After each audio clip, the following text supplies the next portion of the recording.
Big market voice की कड़ी में हमारे साथ जुड़ रहे हैं मार्केट एक्सपर्ट मेहरबून ईरानी जी। रानी जी नमस्कार, गुड आफ्टरनून, स्वागत है आपका कार्यक्रम में। सर जी, सर कल भयंकर बिकवाली देखी हमने मार्केट में। आज समझने की कोशिश कर रहा था लेकिन फिर भी टिका नहीं, ऊपरी स्तरों से फिर से फिसला है। हालांकि फिर भी रिकवरी दिखाने की कोशिश कर रहा है और जो आंकड़े आए सामने एफआईज की तरफ से वो इतने बड़े भी नहीं थे। अभी भी मार्केट को क्या डर सता रहा है? क्या ये आईटी है, एफआईज की ओर से बिकवाली है, ग्लोबल क्यूज है? आपका नजरिया, आपका टेक? आई थिंक अच्छा सवाल पूछा, पूरा संक्षेप में सब कुछ पूछ लिया एक साथ, अच्छा लगा। मैं कहूँगा कि पहली बार 20 साल में ऐसा लग रहा है कि इंडिया पूरी जो पार्टी चल रही है स्टॉक मार्केट की ग्लोबली, उसमें इंडिया पार्टिसिपेट नहीं कर रहा। I think India is underperforming virtually all markets as far as stock market goes. अभी आज मुझे पूछ रहे तो मैं कहूँगा IT is a drag, Reliance is a drag, side में पॉकेट्स में PSU banks are doing well, power sector अच्छा चल रहा है, रिसोर्सेज अच्छा चल रहा है, मेटल्स अच्छा चल रहा है। ये कहना ठीक है, सही है, but the point is India is not participating in the stock market party across the world. और अगर आप मुझे पूछे तो ये डोनाल्ड ट्रंप है, ये है, वो है, पाकिस्तान का प्रॉब्लम था, ये सब छोड़ दीजिए साइड में। The major concern is earnings, और जब तक आप अर्निंग्स पिकअप नहीं होगा, I think somewhere along the line you will find एक या दो सेक्टर आपको धोखा देगा, 2-3 सेक्टर अच्छा चलेगा। ये मार्केट ऐसा है जो अभी मार्च महीना चालू होगा। मार्च महीने में नॉर्मली पब्लिक को लगता है कि मुझे कैश पे बैठना चाहिए।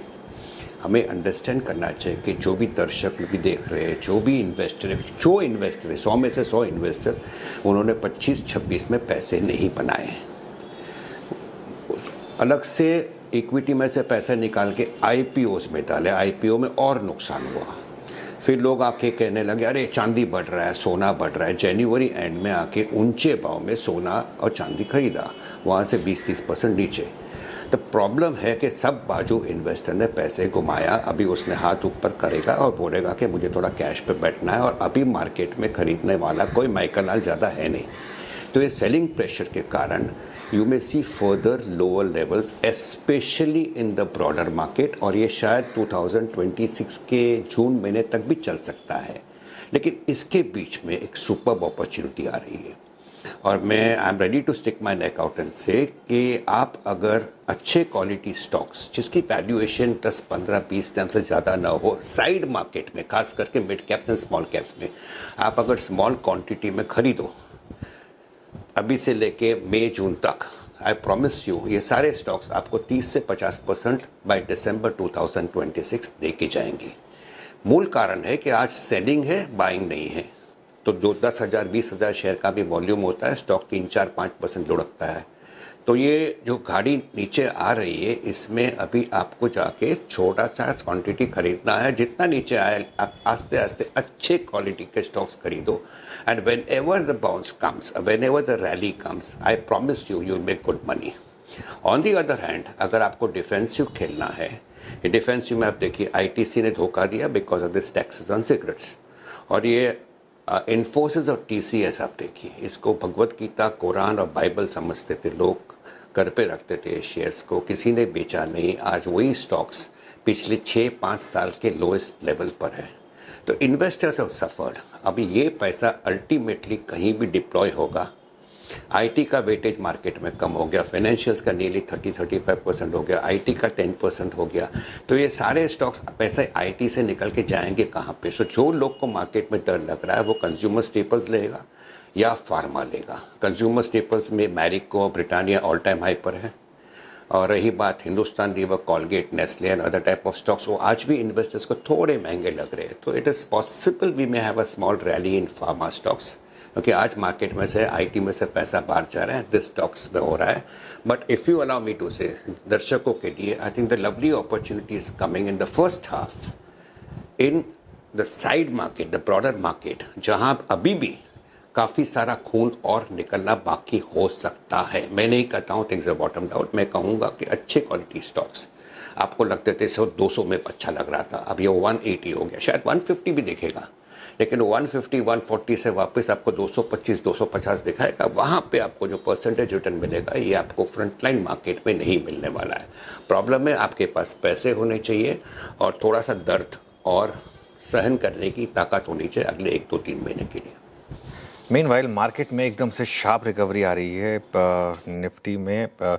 अच्छा बोलते ही वापस बैंक निफ्टी में, वो बैंक निफ्टी लेकर आई है इंट्राडे, अब वही 60-800 से फिर बैंक निफ्टी घुमा और 61,000 के ऊपर आया, तो ठीक ठाक रिकवरी यहाँ पर। और मिड कैप यहाँ पर भी अच्छे मूव इस समय आ रहे हैं। मेहरबून जी गुड आफ्टरनून। अभी हम डिस्कशन कर रहे थे भारती एयरटेल पर, बड़ी करेक्शन आ चुकी है स्टॉक में, आप बाइंग करेंगे क्या स्टॉक में? No I won't buy. मेरे पास जो है I will continue to hold on. अच्छा, दो भी डेवलपमेंट्स हो रहे हैं। It's a great management, it's a good business, they one of the 2 players, I would say 2 establish proper players जो है। बट ये भाव में, ये मार्केट सिनेरियो में, I promise you that I am sitting on some cash and waiting for better opportunities in the broader market. So Bharti Airtel मेरे पास है and I am not concerned about 100-200 rupees fall or rise in that particular stock. It's part of my core holding and I'll continue to hold. But looking at it as an opportunity just because it's down by 50-100 rupees, I think in this market scenario, I won't like to do it. Okay. Ranji, as you said that you are sitting on cash right now और आप opportunities तलाश रहे हैं, तो कोई ऐसा stock जो आपको लगता है जिसके अर्निंग्स भी, क्योंकि आपने कहा अर्निंग्स भी एक बड़ी दिक्कत रही है, तो जिसके अर्निंग्स भी अच्छे आए, फुल फ्लेज रिकवरी दिखी हो और एक बस प्राइस का आप इंतज़ार कर रहे हैं और वहाँ पे पैसे डिप्लॉय करेंगे, तो कौन से स्टॉक होंगे? देखिए, मेरा कहने का मतलब ये है कि आई थिंक ये अनुज जी को भी मैं कभी कभी सुन लेता हूँ मॉर्निंग में निकलने के पहले, तो I think he also I think endorses the same type of feeling which I have. देखिए, अर्निंग्स अगर आपके आते रहेंगे कॉरपोरेट अर्निंग्स, तो एफआईएस का टैक्स इश्यू जो है, एफआईएस रोज मार्केट में माल बेच रहा है, ये सारे प्रॉब्लम साइड में हो जाएंगे। If your earnings come and FIs have to come and buy, they will buy. The problem is opportunity कहीं और दिख रहा है, पैसे वहाँ जा रहे हैं, एफआईएस की सेलिंग हो रही है, तो मैं कहूँगा earnings is the most important factor. रही बात ये टैरिफ्स की, I think 90% of the sectors are not affected by the tariffs, but yet एक बहाना मिलता है कि मार्केट क्यों घट रहा है। द प्रॉब्लम इज मार्केट इसलिए घट रहा है कि quite a few stocks had valuations which were sky high. Promoter की सेलिंग हुई, प्रोमोटर्स बिकेम ग्रीडी, आईपीओज आने लगे, हाई वैल्यूएशन पे आने लगे, तो ये सारे कारण के लिए पीपल हैव समवेयर रियलाइज्ड कि आई हैव बीन चीटेड, जो फैक्ट नहीं है, because ultimately investor also is feeling greedy and investing at any price. तो एक करेक्शन है, मैं कहूँगा मार्केट में जो करेक्शन है, जो फॉल है, it will make people bleed, the portfolios will bleed. और जब भी पोर्टफोलियोज ब्लीड होता है, हिम्मत नहीं होता है खरीदने को, तो smarter money will come and buy in smaller lots and then people will follow। और ये मुझे लगता है कि second half of 2026 will hopefully be much better रही। but मेरी I think I have been very bullish on PSU banks for quite some years, last 3 years at least, and I don't have any exposure in IT। PSU banks, PSU power, resources, metals, ये PSU infrastructure, ये सारे sector के stocks हैं जो मेरे portfolio में है। I am looking out for opportunities to add to them.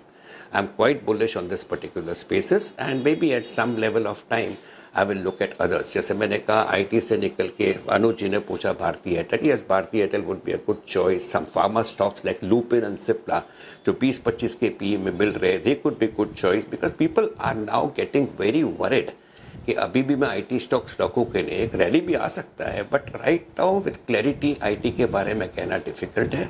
So people are moving into some other safer sectors. और रही बात मेरी, I continue to like PSU banks, PSU power, PSU infra, resources, metals और anything related to power.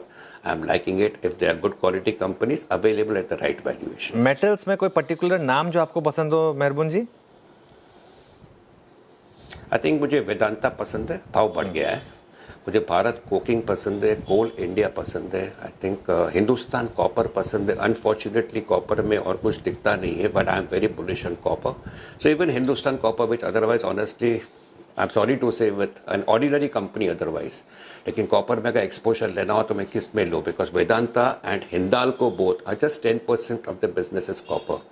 So Hindustan Copper by default, Hindustan Zinc at some level again has to be bought into, Vedanta, Bharat Coking and Coal India. I think there is a decent option available to people. Problem है कि metals ultimately when you buy, you have to understand you are buying resources, and quite a few of these resources are going to be in short supply because of all this data centers thing which is going on across the world.